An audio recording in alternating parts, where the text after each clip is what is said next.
अस्सलामु अलैकुम वरहमतुल्लाहि वबरकातुहू। नमाज के 3 मसले याद रखिएगा जो बहुत अहम हैं, बहुत ज़रूरी हैं। नंबर 1, अगर कोई शख्स खड़े होने की ताकत रखता हो, इसके बावजूद वो फ़र्ज़ या वाजिब नमाज बैठ कर पढ़ता है तो उसकी नमाज नहीं होगी। तो अगर आपके अंदर खड़े होने की ताकत है और आप इसके बावजूद बैठकर फ़र्ज़ या वाजिब नमाज अदा कर रहे हैं तो आपकी नमाज नहीं होगी। बल्कि मसला यहाँ तक लिखा है कि अगर टेक लगाकर भी किसी चीज़ से सहारा लेकर भी खड़ा हो सकता हो तो खड़े होकर ही नमाज़ पढ़नी चाहिए, बैठकर फ़र्ज़ या वाजिब नमाज नहीं अदा करनी चाहिए। हाँ, नफिल नमाज आप बैठकर पढ़ सकते हैं, बैठकर पढ़ने की गुंजाइश है। इसमें यह है कि खड़े होकर पढ़ेंगे तो सवाब पूरा मिलेगा और बैठकर पढ़ेंगे तो आधा सवाब मिलेगा। जितना गुड़ डालेंगे इतना मीठा होगा। लेकिन फ़र्ज़ या वाजिब नमाज खड़े होने की ताकत होते हुए बैठकर पढ़ना जायज़ नहीं। इसी तरीके से एक दूसरा मसला याद रखिएगा। आप सफ़र में कहीं जा रहे हैं, बस के अंदर बैठे हुए हैं और नमाज का वक्त हो गया, बस रुकने का नाम नहीं ले रही, तो अब ऐसे मौके पर आप क्या करेंगे? ना तो आप तयम्मुम कर सकते हैं, तयम्मुम की भी कोई गुंजाइश नहीं बस के अंदर, और ना ही वज़ू की कोई सूरत है, तो अब आप क्या करेंगे?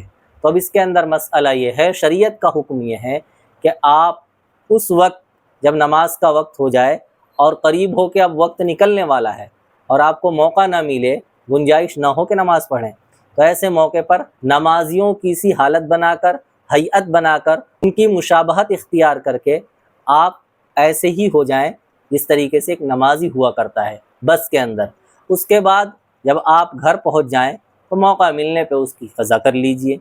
इसी तरीके से एक तीसरा मसला ये याद रखिएगा कि जो शख्स कुरान पढ़ा हुआ नहीं है तो वो नमाज में क्या पढ़े, क्या करेगा?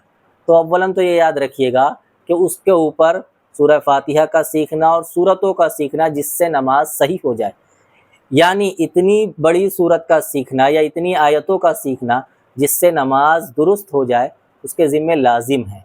और अगर वो इसमें टाल मटोल करता है तो गुनहगार होगा। ये कहने से काम नहीं चलेगा कि मैं कुरान पढ़ा हुआ नहीं हूँ।